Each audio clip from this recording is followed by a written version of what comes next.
Hello, good morning, जोहार। मैं संजय और आप देख रहे हैं न्यूज़ झारखंड। चलिए जानते हैं आज की मुख्य 25 बड़ी खबरों को।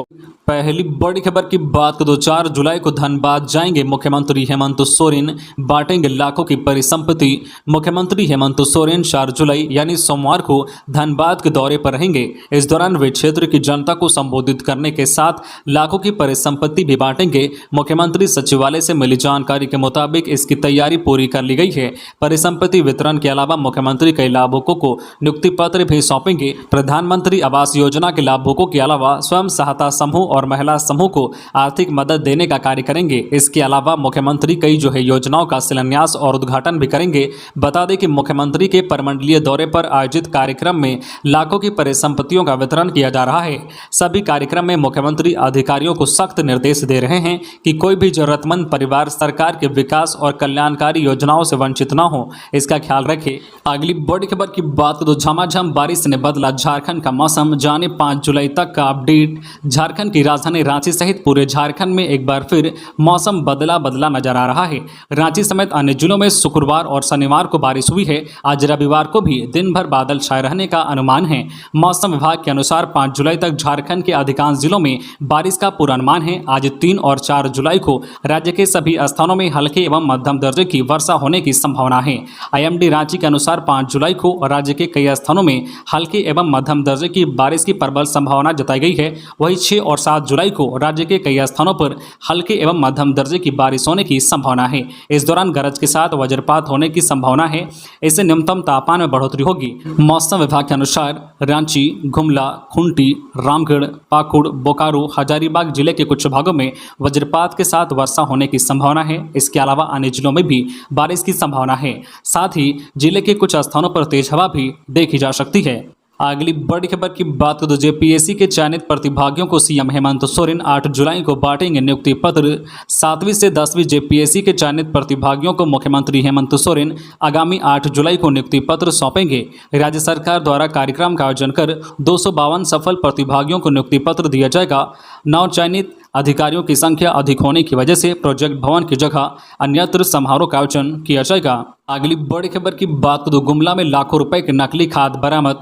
गुमला के किसानों को नकली खाद बेचने का मामला सामने आया है। इस मामले में लाखों रुपए के नकली खाद बरामद हुए हैं।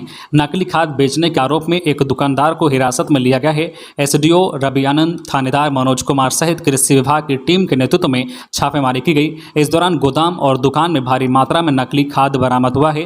प्रशासन ने गोदाम को सील किया है। गोदाम में 20 से 30 लाख रुपए का खाद मिला है। साथ ही खाद बीज पैकिंग करने का हजारों की संख्या में बोरा और सिलाई मशीन बरामद हुआ है। दुकान संचालक व उसके बेटे को पुलिस ने हिरासत में लिया है। इस संबंध में एसडीओ रवि आनंद ने कहा है कि नकली खाद बीज बेचने की शिकायत पर छापेमारी किया गया, अभी जांच चल रही है। वही थानेदार मनोज कुमार ने कहा है कि गुमला शहर के बैंक कॉलोनी के खाद गोदाम में छापेमारी की गई है, जहां हजारों पैकेट डुप्लीकेट खाद बरामद हुआ है। खबरों में आगे बढ़ने से पहले आपसे रिक्वेस्ट है कि अगर आप चैनल को सब्सक्राइब नहीं किए हैं तो प्लीज चैनल को सब्सक्राइब करके बेल आइकन प्रेस कर दे, जिससे आपको झारखंड की हर छोटी बड़ी खबर का अपडेट आप तक पहुंचता रहे। चलिए बढ़ते हैं खबरों की ओर। अगली बड़ी खबर की बात करें तो सरकारी बसों में छात्रों और जरूरतमंदों को टिकट दरों में मिलेगी छूट। परिवहन विभाग बना रहा नियम। बिहार से अलग होने के 22 साल बाद अब झारखंड में राज्य परिवहन निगम का गठन किया जा रहा है। इसके साथ ही प्रदेश में सरकारी बसों को चलाने की क्रियावध शुरू हो गई है। झारखंड मोटर कॉरपोरेशन रूल्स 2022 को अंतिम रूप दिया जा रहा है। इस दिशा पर विधि विभाग से परिवहन विभाग अनुमति लेगा। रूल्स बनने के बाद स्टेट रोड कॉरपोरेशन का गठन कर दिया जाएगा। तब कैंसर, एड्स, दिव्यांग, मानसिक रूप से बीमार के अलावा स्टूडेंट्स को राज्य सरकार की बसों में यात्रा करने पर रियायत देने का प्रावधान पर मुहर लगाई जाएगी। सरकारी बसों को घाटे का सौदा बताकर आज तक इस दिशा में पहल नहीं किया गया है, लेकिन इस बार सरकार इस सोच के साथ सरकारी बसों के संचालन की दिशा में बढ़ रही है कि सरकार हर काम फायदे के लिए नहीं करती है। कई काम कल्याण और लोगों की सुविधा के उद्देश्य से किए जाते हैं। सरकारी बसों का संचालन इसी कड़ी का हिस्सा है। सरकारी बसों के संचालन से बेहतर सर्विस देने की दिशा में निजी संचालकों के साथ प्रतिस्पर्धा बढ़ेगी। अगली बड़ी खबर की बात करें तो देवघर में दर्दनाक हादसा। स्नान करने के दौरान तालाब में डूबने से 2 बच्चों की मौत। देवघर जिले में दर्दनाक हादसा हुआ है। नगर थाना क्षेत्र के हरदला कुंड स्थित तालाब में डूबने से शनिवार को 2 मासूम की मौत हो गई। मृतक 5 वर्षीय देव कुमार व 6 वर्षीय किशन कुमार पास में ही धपरा टोली के रहने वाले थे। घटना के संबंध में बताया गया है कि दिन के करीब 11 बजे दोनों दोस्त घर से निकले थे। काफी देर तक दोनों नहीं लौटे तो स्वजन उनकी तलाश में निकले। कई जगहों पर उनकी तलाश की गई लेकिन उनका कुछ पता नहीं चला। खोजबीन के क्रम में इन लोगों ने हरदला कुंड स्थित तालाब के किनारे पर दोनों बच्चों का कपड़ा देखा। उसके बाद दोनों के तालाब में डूब जाने की आशंका हुई। लोगों ने तालाब के अंदर गोता लगाकर दोनों मासूमों का शव निकाला। लोगों ने बताया कि स्नान करने के क्रम में दोनों गहरे पानी में चले गए। गहराई में डूब जाने से उनकी मौत हो गई। अगली बड़ी खबर की बात करें तो द्रौपदी मुर्मू 4 जुलाई को आएंगे झारखंड। राष्ट्रपति चुनाव में जीत सुनिश्चित करने को नेताओं से करेंगे भेंट। राष्ट्रपति चुनाव में राज्य की प्रत्याशी द्रौपदी मुर्मू 4 जुलाई को झारखंड आ रही है। इस दौरान जीत सुनिश्चित करने को लेकर बीजेपी आजसू समेत अन्य पार्टी के नेताओं से भी मिल सकती है। द्रौपदी मुर्मू के झारखंड आगमन की खबर मिलते ही झारखंड बीजेपी ने तैयारी शुरू कर दी है। बता दें कि द्रौपदी मुर्मू का झारखंड से नाता रहा है। वहीं राष्ट्रपति चुनाव में दूसरे प्रत्याशी यशवंत सिन्हा का भी झारखंड से नाता रहा है। 24 जून को राष्ट्रपति पद का नामांकन करने के बाद द्रौपदी मुर्मू पहली बार झारखंड आ रही है। इनका झारखंड से गहरा नाता रहा है। द्रौपदी मुर्मू मई 2015 में राज्य की 9वीं राज्यपाल बनी थी। उन्होंने पूर्व राज्यपाल सैयद अहमद की जगह ली थी। झारखंड में पहली महिला राज्यपाल बनने का गौरव इन्हें प्राप्त है। साथ ही भारतीय राज्य की राज्यपाल बनने वाली पहली आदिवासी महिला थी। अगली बड़ी खबर की बात करें तो एमजीएम के निरीक्षण पर पहुंचे स्वास्थ्य मंत्री से महिला ने की अपील। भावुक होकर बन्ना गुप्ता ने खुद किया रक्तदान। जमशेदपुर के कोल्हान के सबसे बड़े सरकारी अस्पताल एमजीएम में एक महिला अपने इलाजरत पति की जान बचाने के लिए ब्लड का इंतजाम करने के लिए राज्य के स्वास्थ्य मंत्री से फरियाद लगाई, जिसके बाद फरियादी महिला के पति की जान बचाने के लिए स्वास्थ्य मंत्री बन्ना गुप्ता ने खुद अपना खून दिया। उन्होंने एमजीएम अस्पताल के ब्लड बैंक में जाकर रक्तदान किया। इस दौरान उन्होंने कहा है कि नेता से पहले वे एक इंसान हैं और समाज में सबकी मदद करना सबका दायित्व है। अगली बड़ी खबर की बात तो चलती गाड़ी में 2 महिलाओं से गैंगरेप। देवघर से गिरिडीह लौट रही थी। लिफ्ट देने के बहाने 4 लोगों ने की दरिंदगी। गिरिडीह में 2 महिलाओं के साथ गैंगरेप का मामला सामने आया है। दोनों महिलाएं देवघर एम्स से इलाज कराकर लौट रही थी। रास्ते में बोलेरो ड्राइवर से दोनों ने लिफ्ट मांगी थी। गाड़ी में 4 लोग पहले से थे। दोनों महिलाएं पहले पीछे वाली सीट पर बैठी थी। आरोप है कि बाद में जबरन एक महिला को आगे वाली सीट पर ला गया। फिर दोनों के साथ बारी बारी से 4 लोगों ने गैंगरेप किया।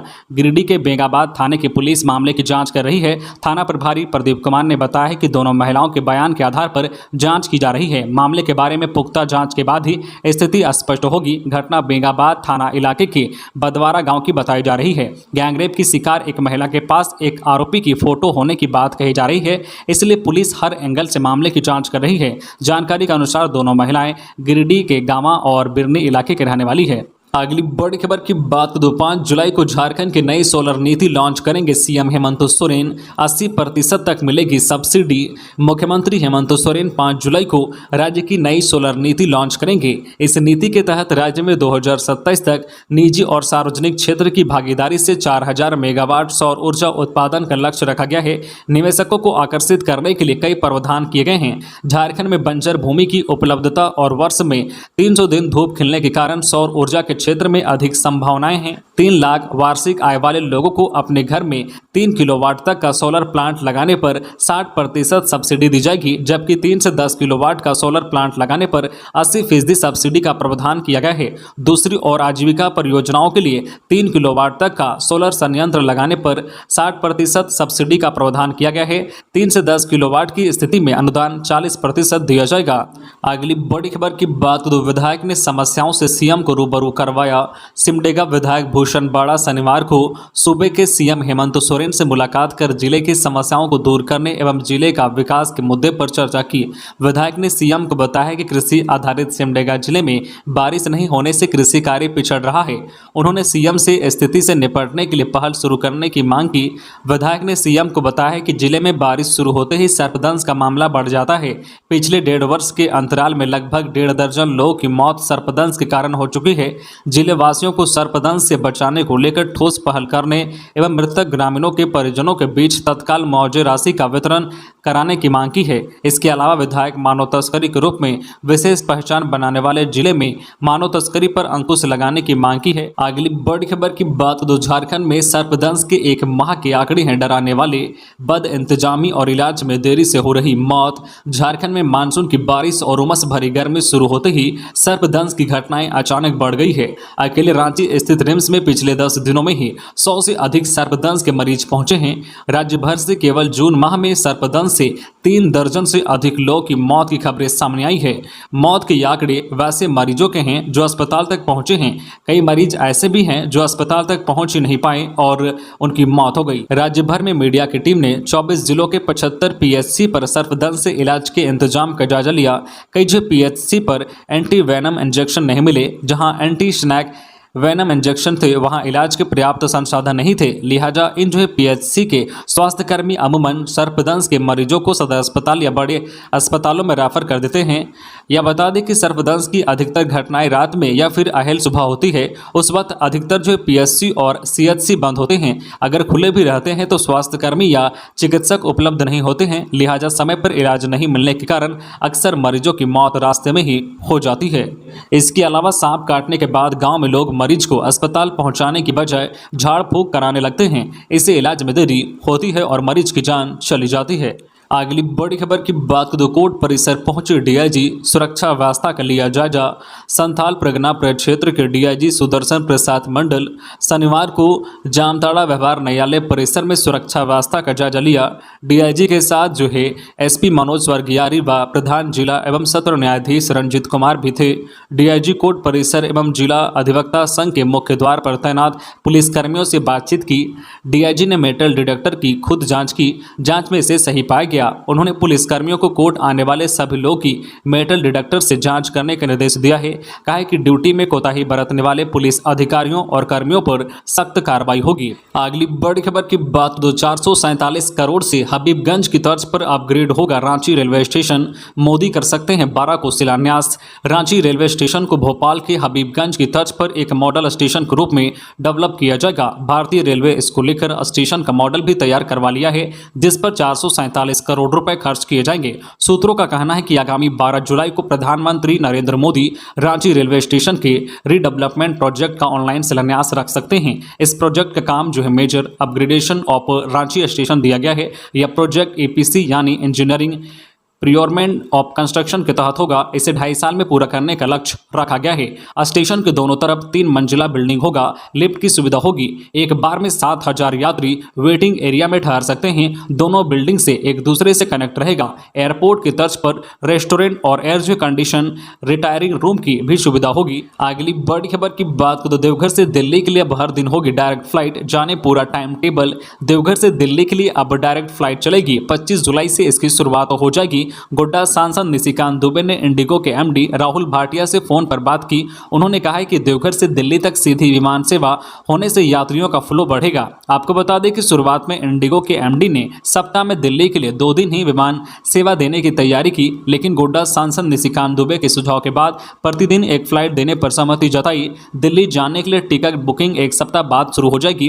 विमान सेवा 25 जुलाई के बाद शुरू हो जाएगी। प्रतिदिन दोपहर 1 बजे इंडिगो की विमान देवघर के लिए उड़ान भरेगी, जबकि दोपहर 2:45 में देवघर पहुंचेगी। इसके बाद देवघर से दिल्ली के लिए 3:15 पर फिर उड़ान भरेगी। हालांकि 12 जुलाई से देवघर से कोलकाता होकर दिल्ली की कनेक्टिंग फ्लाइट की बुकिंग शुरू हो गई है। कोलकाता एयरपोर्ट में लैंड करने के 1 घंटे के बाद वहां से दिल्ली फ्लाइट मिलेगी। अगली बड़ी खबर की बात तो धनबाद जिले में बाइक सवार अपराधी महिला के 1 लाख रुपए छीनकर फरार। धनबाद जिले में बाइक से छिनतई करने वाले गिरोह का आतंक कम होने का नाम नहीं ले रहा है। 2 जुलाई यानी शनिवार को बागमारा पुलिस अनुमंडल के कतरास थाना क्षेत्र में बाइक सवार अपराधी दिन दहाड़े महिला के 1 लाख रुपए से भरा बैग छीनकर फरार हो गए। कतरास थाना क्षेत्र के स्वास्तिक सिनेमा के पास बाइक सवार अपराधियों ने मीरा देवी नामक महिला के 1 लाख रुपए से भरा बैग छीन लिया। कतरास जो है भंडारीडीह निवासी मीरा देवी एसबीआई बैंक में 1 लाख रुपए निकालकर अपने घर भंडारीडीह जा रही थी। तभी कतरास भटमुंडा मोके मार्ग के स्वास्तिक सिनेमा के नजदीक बाइक सवार 2 अपराधी बैग छीनकर रफूचक्कर हो गए। कतरास पुलिस छानबीन कर रही है। फिलहाल कोई सफलता हाथ नहीं लगी है। अगली बड़ी खबर की बात तो 2 दिन से लापता नाबालिग का शव कुएं से मिला।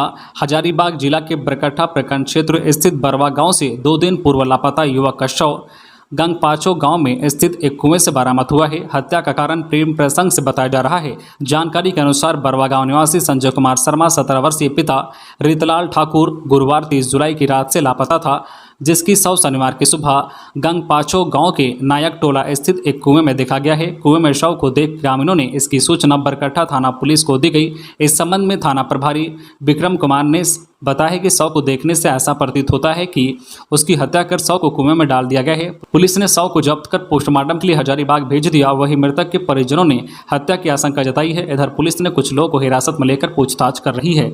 अगली बड़ी खबर की बात तो झारखंड सचिवालय में स्टेनोग्राफर की नियुक्ति के लिए ऑनलाइन प्रक्रिया शुरू, ऐसे होगा चयन। झारखंड सचिवालय स्टेनोग्राफर आशुलिपिक सेवा संवर्ग में खाली पड़े 452 पदों पर नियुक्ति के लिए इच्छुक अभ्यर्थियों द्वारा ऑनलाइन आवेदन जमा किया जा रहा है।